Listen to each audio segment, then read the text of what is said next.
Welcome to the Genius Factory. Enjoy the video. You begin by making sure the TV is connected and the remote works. That avoids interruptions. Open the YouTube app now and navigate to the left menu so you can reach settings. If an account is already active, sign out here. This clears the session and prevents account conflicts. Once done, select Get Started or Sign In to initiate the switch. This first step frees the app to accept a new login method and prepares the TV for the account change. Now sign in with the account you want to use. Choose the Use TV code flow if you prefer typing on a phone, or select Direct Sign In to enter email and password with the TV keyboard.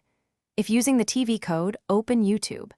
.com/activate on your phone or laptop, enter the code exactly, and allow the requested permissions.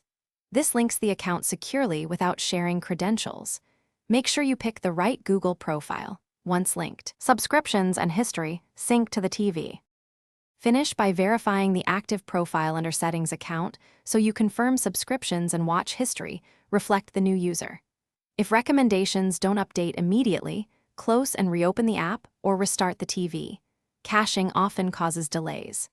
If the TV code expired or failed, request a new code or switch to direct sign-in with email and password. Also make sure the TV's date and time are correct, because mismatched time can block authentication. Fixing that resolves most sign-in errors.